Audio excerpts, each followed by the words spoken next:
เนี่ยเนี่ยเป็นบางคูนนางคูนเนี่ยมาทำมาคูนเลยแบบนี้เลยนั่งมันลื่นมันเยินเลยเอานี่บาทนี่3 บาทกดลงทำคูนอยู่ดีไม่แห้งวันนี้ร่ำรวยไปเลยด้วยพากันกบเงยอยู่บัดนี้หาซองยังบัดนี้ว่ากินข้าวกินน้ำเห็นนู่นเห็นเท่ากับเห็นแล้วนี่เจ้าไผ่แล้วกินเห็นนี่ได้นอนด้วยอยู่เขาว่าอยู่น่ะกี้คุณแล้วมันเป็นเลข1 2ตัวโอ้ยเนาะไผ่จะขายแล้ว1 0 0เอาไม่เอา6 ตัวครับ0 0 4 1 0 0ถ้าของผมมันเลิกมาได้ออกไม่ได้จะถือว่าเลขนะอย่างเด้บาทนี่บ่เปิดภาพออกมาก็ได้ยังมาต้อนบัดนี้เฮ้ยมาให้น้องได้นี่นะเจ้าผู้มาแล้วต้อนดิเซลเอ้าไปมันใช้มันเข้าใจให้ไปเตอร์บ่อย่างวะมาได้ใช้นี่มาได้ใช้บ่แปลรถป้าไปเอารถนี่วันนี้ให้จัวแล้วให้จัวแล้วว่านี่ไปเอารถใหญ่โอ้ตัวอันนี้มียังชานี่มันนี่เอามายังอันนี้นะตัวนี้นะบ่ว่าดูไงกำลังสิพากันขึ้นเฮือนเพิ่นว่าลงมายังน่ะโดยทักทายสบายดีโดยป้าบ่ขึ้นเตื้อกำลังเตรียมพี่นะกำลังขับรถมาแล้วเห็นเพิ่นขับรถมากับมาลาเพิ่นเบิ่งเปิดคลิปเบิ่งก่อนได้มายังนี่ป่ะมาลูกจะมายังชานี่ฮะกำลังสิพากันขึ้นไปนะป้าก็เตรียมรถฉันให้มาอ้างบ่ถือลงมาเลยบ่น่ะต้องเมืองงามดีพี่น้องเลยเนาะทางบ่อจันเพิ่นก็ไม่ต้องเชื่อพากันไปเอารถไม่เพิ่นเนาะออกรถใหม่แล้วบาดูเห็นมันดีน้ำเพิ่นนะมันดีน้ำครอบครัวแม่ต้องเชื่อบ่อจันละลายเด้อเนาะโชคหมานร่ำรวยทำคูณอย่าได้บัดมาก็ได้มาไปฉันขึ้นไปพุ่นแล้วไปพี่น้องเลยมานำกำลังสิพากันขึ้นเพราะว่ามานำไปฉันเอาไปพูดว่าไอ้ตาตกได้ครับไปน้ำนอกว่านะกอดมันเด้อดูเด้อคอยครับเด้อกอดมันได้ไปพี่น้องไอ้ผู้ป้าก็ขึ้นไปแล้วไปขึ้นเบิ้งก่อนซะเบิ้งรถไม้เพิ่นก่อนคลิปไปบ่ไม่ได้ไปบ่ผู้มืดฟ้ามืดฝนมาเลยมาทิพข้าวป่ะเอาทิพข้าวขึ้นไปให้เพิ่นก่อนได้ยังกินนี่ขึ้นเบิ่งก่อนเนาะไปแสดงความยินดีนำดาวก่อนคนกระสิตกบัดนี่ให้ลุงจ้อยพาเข้ากองข้าวง่ายท่าไปพี่น้องเลยเดี๋ยวขับรถขึ้นไปพุ่นแหละไปเบิ่งรถใหม่นะเพิ่นตัดผ้ามาอีกวันนี้มาฮอดแล้วปลาลุงเลยเนาะโตเรื่องมาบัดนี้เชลินโอ้เปิดประตูท่าเรื่องนี้ต้องส่งมาลำรวยเฮงๆเด้อคำคูณเอามาคูณพามาหาเงินหาคำไปทางไรกันให้ตลอดปลอดภัยครับขี่ปลอดภัยพี่น้องเลยเนาะมาหอดเฮือนหอดชานแล้ววันนี้เดือดมากวินเลยคือของพ่อเจ้าบ่ดิวินบ่ใช่พ่อได้ใช่ชมก่อนเด้อชมมึงได้มันเด็กเบอร์ได้ชมคักได้เลยเกี่ยวข้าวย่างมาเกี่ยวข้าวคนนี้กว่าฮัลโหลทำอะไรเนาะเกี่ยวข้าวได้จุ๊กกันมานี่คนนี้ป้ายเลยไม่ตุ้ยขึ้นมาพี่น้องเลยเนาะไปลงไปหักเอาไม่ตุ้ยขึ้นมาถึงห่านพี่เพิ่นกำลังชีเฮ็ดอันหับรถใหม่รถนั่นเพิ่นมาหาก็ได้ให้เดียวนึงมือโผล่มาเลยให้ไปตู้ช่องตู้มาหับรถใหม่พี่น้องเลยเนาะไปดูได้ประตูเอ้ยขับมาคูณมันอยู่ดีไม่แห้งหาเงินหาคำ าห่อไก่หักห่อไก่เริ่มมากินน้ำผักได้บ่ให้อึดบ่ให้อยากมาได้ดีมากเพื่อนหอดทานเนี่ยเจ้าใหม่นายใหม่ได้ โยแบบเนาะกลับมาคูนอยู่ดีมแห้ง แห้งหอยแห้งคุณ ถ้าหาเงินหาคำได้บ่เนาะ ไปเจ้าเฮ้ยน่ะเจ้ายืนแหลมมันนี่มาห้องอัตโนมัติไปกันตลอดปลอดภัยแล้วมันนี่ไปที่เดิมนั่งแม่ก็ต้องเปิดไหมพี่ไปนั่งไอ้ตุ้ยกันแล้วคุ้มเด็ดมาหัดมาห้องมาเดี๋ยวจะดีแห้งมาทำมาคุ้มได้จะคุ้มนะครับเป็นร้อนนี่ได้แบบปุ๊บเนาะทางย่อขึ้นเท้าซ้ายต่อย่อนะครับทางหอบเด้อหอบเด้อหอบอาชีพ สารพบน้ำหอม มันจะน้ำเอ้ยแล้วโดนมาเด้อมาทำมาคูนโดย จะทูจะดุ ไปนั่งไป ถ้าไม่ตุ้ยไปเที่ยวดูวันใส่ตรงนี้ไทยเด้อ นี่แหละเป็นเธอสิพาไปเที่ยวไทยได้ตุ้ยเลยนะเป็นสาวไทยอยู่พุ่นแล้ว ไปแล้ววันนี้ ไปแล้ว บ้านพักไทยหมดแล้ว เงินหมดเบิดก็แต่ชื่อรถผู้ที่สิไปเที่ยวกันติ ไทยมาเบิ่งมาป้าได้มาให้ ฝั่งนั้นเด้อ เดี๋ยวมาพี่ฮัม จะไปได้สองคนเพิ่นไป ต้นละข้างดิ จวดได้สุดทางจวดแล้วเพิ่น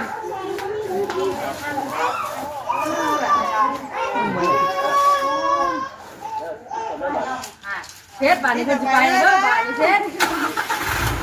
แกกลางไปทางน่ะเดี๋ยวตู้ยังมันคือไปสิกระโดดคัน ไปเฮ้ยเอาบ่ ไปเด้คือบาทเอาวิชเงินทองแล้วบาท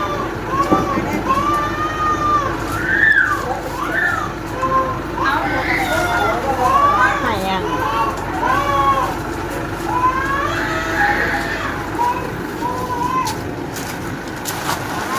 ใช่เป็น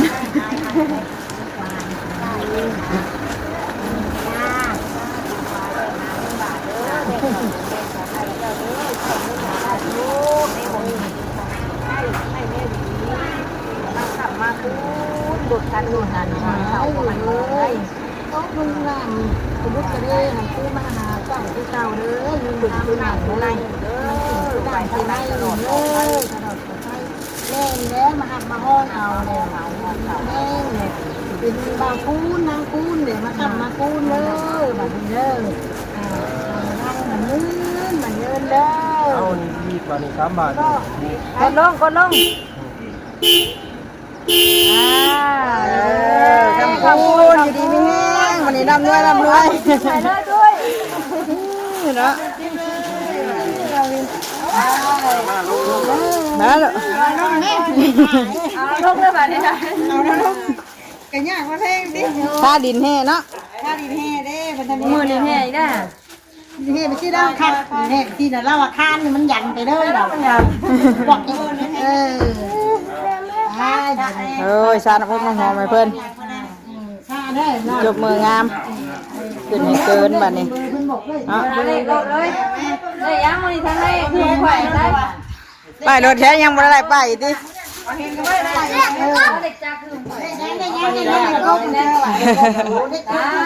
บอกเลขบอกเบอร์การทำเลขทำเบอร์ เฮ้ยเอียนเลยเอียนเข้าไปแล้วเอาไว้ไปเอียนต้องยื่นมากบมานี่ก็สิไปทางไหน ไปคิดเป็นร้านตรายดิ เด็กเราเอียนเราปัจจุก็เองว่าเองจะมาเลยมาเลย ไปมีก่อน เรียนแม่ดีว่าวิน ก่อนเกี่ยวอะไรดิ เด็กมากลุงจัดการอะไรบ่ถึงมา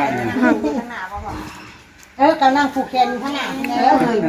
ไป แม่นนะ ล่างนี่แหละ รถได้แล้ว หายยังกินนี่นะ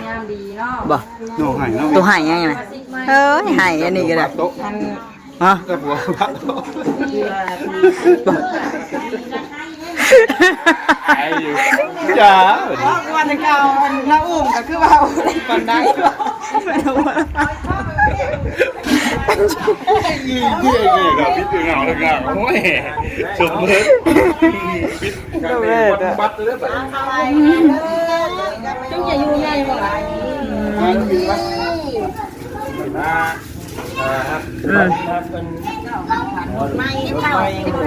เฮ้ยเราจุกอัน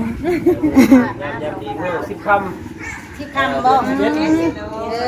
11 คำ10 คำ วันศุกร์เนาะวันศุกร์สนุกสนามแล้วทางปลอดภั เดิ ย นทางขึ้นเหนือลงใต้ปลอดภัยเลย อยู่เขากินนะมันต้องกินในรถก่อน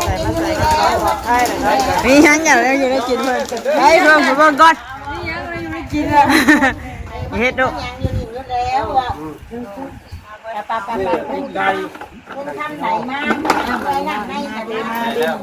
จังสนุกกินสนุกใช่บ่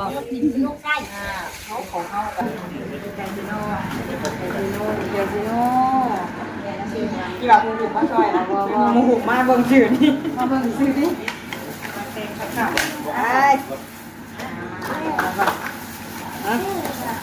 ไปล้างเลยใส่ที่บ่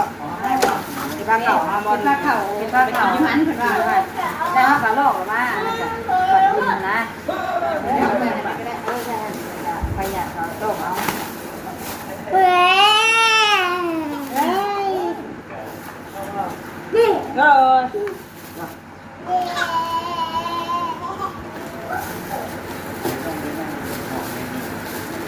ของจานเลยเอาเผื่อว่าเผื่อให้แม่นี่ด้วยมาให้แม่นะวะเผื่อให้แม่นี่ด้วยเอามาพี่ดูเอาไว้บ่เผื่อจานเป็นอ่ะแล้วก็ยังนะเอาไว้จ่อย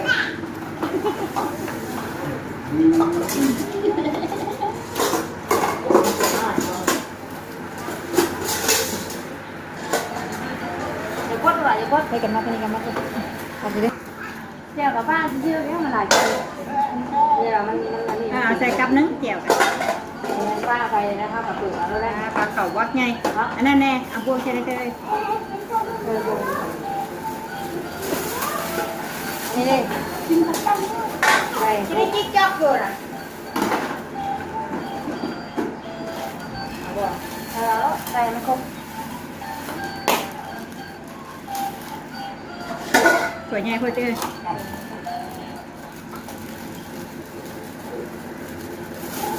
เก็บไปเก็บเอาเก็บตรงนั้น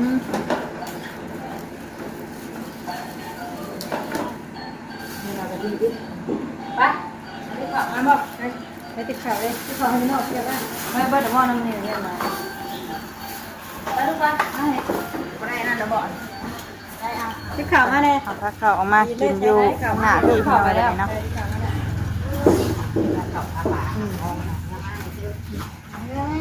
บึงนี่อยากบึงนี่อะไรมากขึ้นอะไรได้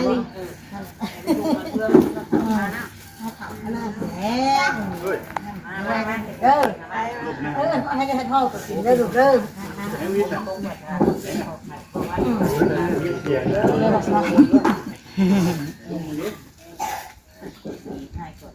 เฮ้ยเอาจับ เจ้ามาโฮมเด้อไม่เจอ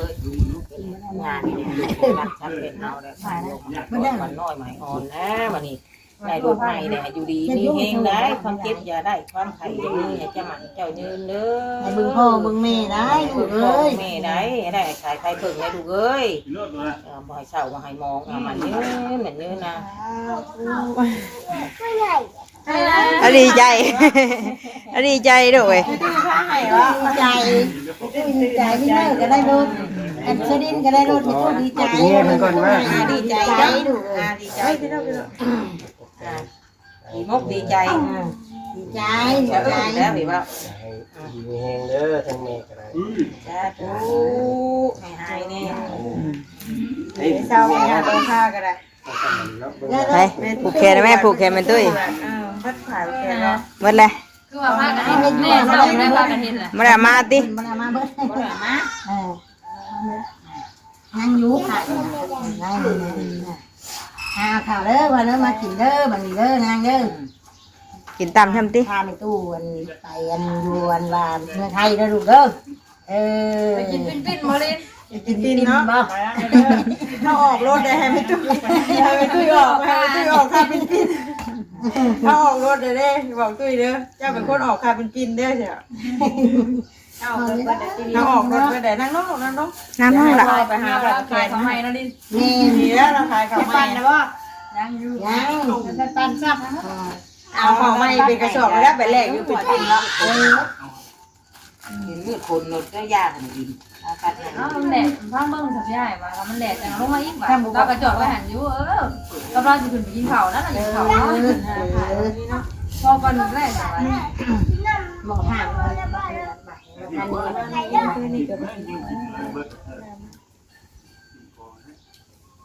ตั้งไว้เด้อจัดเนาะหายเลยเด้อติครบมือบ่น่ะทั้งป้าทั้งยังเพิ่นก็บ่ได้มีเด้อเลยยังได้บ่ได้มาเนาะบ่ได้มาว่ะป้าเปิ้นแล้ว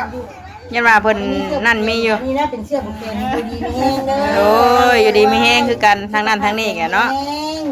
ทำไปด้วยอยู่ดีมีแห้งมันบ่แม่น้ำตาออกอ่ะแม่จะอื้นดีใจมันลูกเนาะเตี้ยนหยังดอกเอากินนะแม่กินข้าวกินน้ำพกมือแล้วเตี้ยนว่ากินที่นี่ได้ป่ะเป็นวันนั่งกินที่นี่เลยนั่งกินนะแม่เอากินมาแล้วดักอ่ะ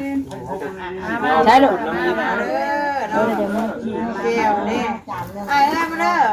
ไอ้มุมแม่ไปล้างเลยกินมีปิ้งไก่มันชื่อปิ้งไก่มาพี่น้องเลยเนาะใช่ว่าสิปอกน้องไม้ก็ไม่ได้ปอกเลยมาได้คือเมื่อไรมาอย่างคือนี่นะมากินมาเสร็จก่อนไม่จะดูพี่น้องเลยเนาะน้องไม้บ่ยังมาทางนี้จะได้หมดออกไปเก่าห่วงพายมาเด้อ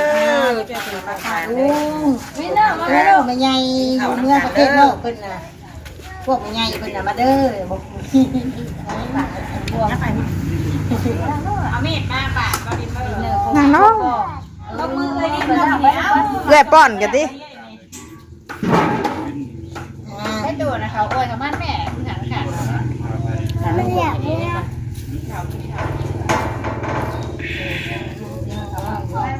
ยังเด้บัดพากันกบเงยอยู่บัดนี้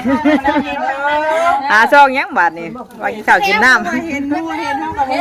ล้วนี่เจ้าใครได้กินเห็นนี่ได้นอนด้วยอยู่เขาว่าอยู่น่ะกี่ปุ่นแล้วมันเป็นเลข1 2ตัวโอ้ยเนาะใครจะขายแล้วขายได้เอา6ตัวครับ00ที่100ใช่ของขวัญมันเลิกมาได้ออกไม่ได้จะถือว่าเลขเนี่ยเลขมันแน่ชอบดอกไม้งามเลยป่ะดอกไม้งามแท้เลยเนาะยังเพจหาชอบกินไม่ตู้เลยชอบมันหันชิมีหลายเด็กอยู่รอกลำรวยลำล่างเนี่ยชอบเบิดหลายอยู่รอกแม่หมดทุกนะเราเคยถึงเด็ก3ตัวแต่ถามแม่หมอโต้ก็ไม่ได้ว่านี่เราว่าถึง3ตัวเตยแล้วว่านี่ถึงได้เพราะแม่ถึง3ตัวถึงด้วยได้ว่าคนชื่อด้วย2ตัวแต่50,000น้าน้องล่มใช่ไหม2ตัว50,000กินบ้านนี่จะไม่ย่างนะค่ะเก็บไปมาเอามานอกเนี่ยนอกไปย่างหายเลยพุ่นอ่ะบนนาลำด้วยอยู่บนนาบาทนี่จะนี่นะกินน่ะนี่จะพวกสลับตั้งด้วย เฮ้ยเนี่ยน้องหายนะหัวแดงนู่อยู่คนเนาะเป็นกำลังใจให้จนมาหามือนี่โอ้ยเขาขอบใจหลายแม่เอาไปนั่งนอกก็ได้ปะ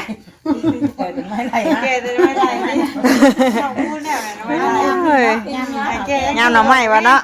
คนสิไปรอบหน้าให้แกยังบอกแม่อะไรป่วยนะเอาปิ้งยากกว่าปิ้งหนูแค่ในหนูมาหนูยันเบื่อประตูเบื่อประตูมันกินเบื่ออะไรใหม่เนาะเบื่อเลยค่ะผู้เชี่ยวว่าบุกินหนูถ้าเขากินตะเก้าเบื่อได้หนูเบื่อน่ากับหนูเขาใส่นั่นน่ะเอามาเนาะไปเด้อไปพี่น้องเลยเนาะนี่แกมาแสดงความยินดีนำบ่าวจันเพิ่นนะคะถ้าแม่น้องเชื่อเนาะเพิ่นออกรถใหม่ปลาลุงเลยเนาะ คำคูณอยู่ดีแห้งมาเนี่ยถ้าหาเงินหาคำให้โชคให้มาให้ร่ำให้รวยสร้างยังให้ขึ้นให้เกินแล้ววันนี้เนาะไปเดี๋ยวเขาจะหน่อยกับพากันเมื่อแหละพี่น้องเลยมาแสดงความยินดีกับเพื่อนนี่แหละเนาะมาตอนทับทำไปตุ้ยทำไปตู้หมอตันแง่เพื่อนพากันมาคำคูณอยู่ดีไม่แห้งช่างเสียงยังติ๊กติ๊กติ๊กเยอะนะอันคนกี่ไห้นี่ก็ให้บอกดินชายถูกบ่อยใช่กินดินชายด้วยนะนี่ลมใช่เพื่อนโอ้ยเนาะเมื่อน้ำดีไปฉันเทียมแม่น้องเตอร์สีขอตัวจบคลิปไปก่อนเด้อป้าดูหน่อยเนาะขอบคุณพ่อแม่พี่น้องเพื่อนทุกคนที่ก็ให้เกียรติติดตามหับชมเบิ่งคลิปปิดแล้วลูกสำหรับคลิปนี้ก็ไปแล้วสบายดีป้าดูหน่อยเนาะดีไม่แห้งหมดได้ครับ